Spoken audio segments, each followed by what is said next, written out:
This is Luke Paulson, the Catholic Conservative, and welcome to the news of the week for November 22nd, 2025. And if you enjoy these videos, do not forget to like, comment, and most importantly, subscribe for more. Trump nationalizes industries. I do not like criticizing President Trump. He gets more than enough hate from the Democrats and the fake news. However, if I'm going to be taken seriously, I have to be willing to call out anyone on either side. President Trump has stated that America will never be a socialist country. However, what most people think of as socialism is only a fraction thereof. Socialism, at its core, is state control of industries and businesses, whether that be healthcare or the steel industry. If the American government has a controlling share in an industry, that is a part of socialism. I agree that these industries are vital to national security, but a controlling share is not only a slippery slope, it is also illegal. Take the highway system, for example. It was created by President Eisenhower under the pretense of national security, to move forces from one side of the country to the other more efficiently. But this was also unconstitutional and thus illegal. It also opened up a huge can of worms. The highway system worked out relatively well. State control of healthcare did not. Will having a large stake in these companies go well? Only Poppins would know. Well, let us go on to another problem with President Trump, and this one is much more contentious. Reforming H-1B. When I first started my channel, I was an ardent Gary Johnson supporter and a never Trumper. I have since gotten on the Trump train and have rarely looked back. President Trump has argued that if we do not bring in foreign students, that our universities would fall apart due to a lack of enrollment.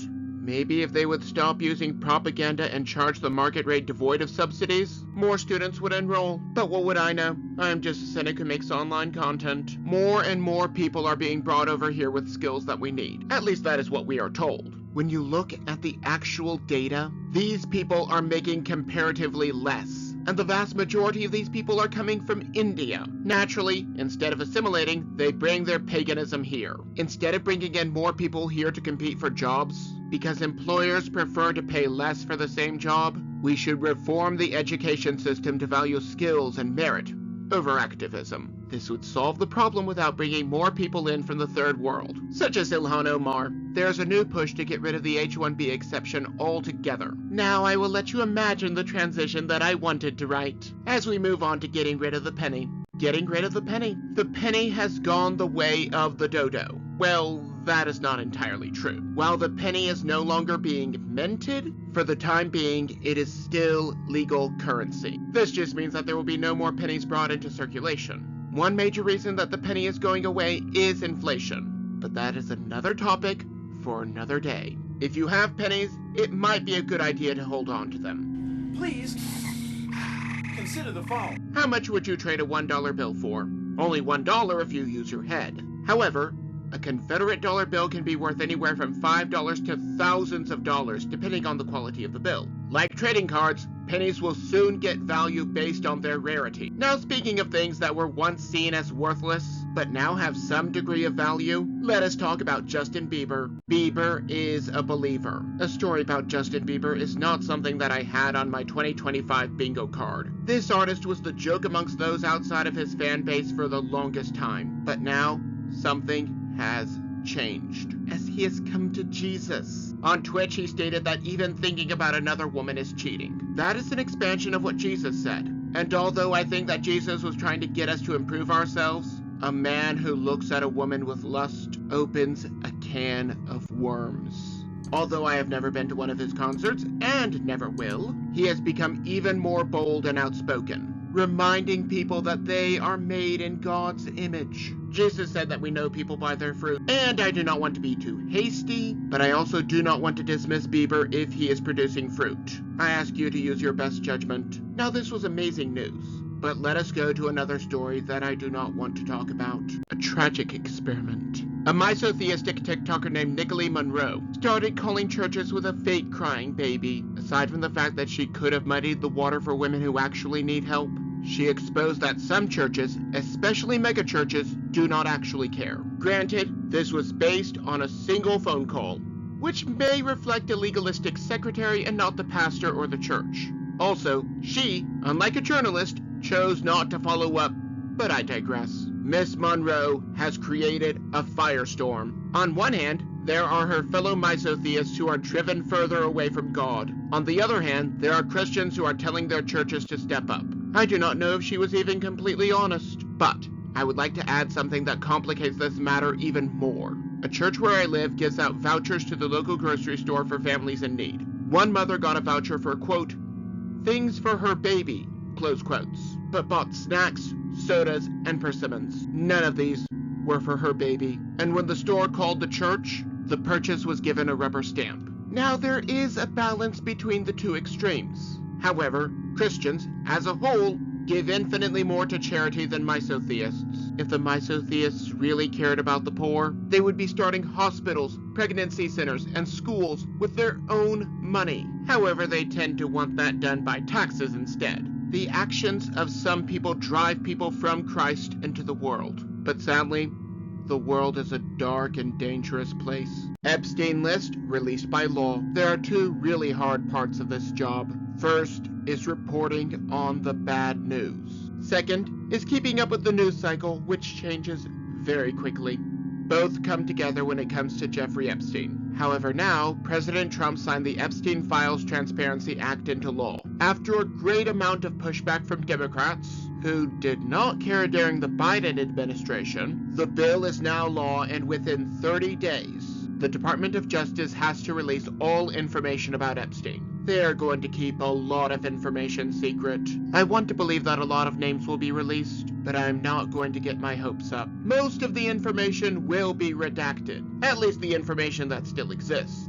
However, President Trump did take a symbolic act, even before signing this law. Is CAIR terroristic? Texas Governor Greg Abbott has decreed that both the Muslim Brotherhood and the Council on American Islamic Relations, or CAIR, foreign terrorist organizations.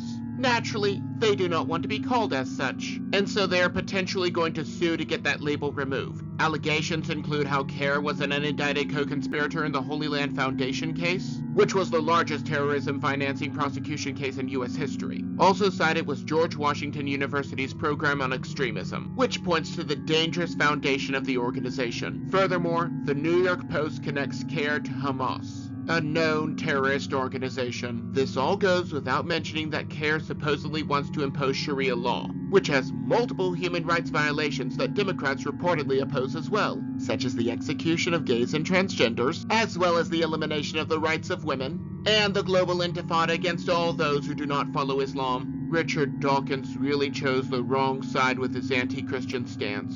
There are certain people who celebrate death, and such people cannot be reasoned with. A new Epstein investigation, as the emails, ironically, released by the Democrats show, Jeffrey Epstein did not trust Donald Trump, and Donald Trump acted against Epstein's interests. Now President Trump has ordered Attorney General Pam Bondi to reopen investigations into Epstein. As we know, she previously released a series of worthless binders. Two judges refused to release the information that they had, and since Epstein was not investigated under the Biden administration, most of the evidence was probably deleted. There are a lot of people who are covering this up. Although President Trump is not on the list, according to the victims themselves, a lot of people in President Trump's inner circle may be. Consider how Hydra infiltrated S.H.I.E.L.D. After the war, S.H.I.E.L.D. was founded, and I was recruited. The new Hydra grew, a beautiful parasite inside S.H.I.E.L.D. I want justice to come out of this, but like Russiagate, I am starting to come to terms with the fact that some things will never be prosecuted, and that just breaks my heart. Governments are prone to covering things up, so let us go to the other side of the globe and see what may be the biggest cover-up of the last decade. Did they know about the attack? I've mentioned before that I do not give my own government blanket support. For this same reason, I do not give the Israeli government blanket support either. Prime Minister Benjamin Netanyahu is not very popular in Israel. Is that because he is doing the right thing, or is it because the people oppose his misdeeds? That is a debate worth having. A member of their legislature accused Prime Minister Netanyahu of issuing a stand-down order before October 7th. Even large crowds are insinuating the same thing. As for me, I look at the Gulf of Tonkin, as well as myriads of other events that our government lied about, or knew about in advance but chose to let happen. A massive attack on civilians by outside forces is an effective rallying cry. For this reason, governments allow wars to happen. This is made worse by the military-industrial complex. However, with most of these, the fake news will not talk about them because they are members of Operation Mockingbird. Operation Mockingbird is here to remind you to never question the official narrative. People are not supposed to question the government, as it can lead to revolts.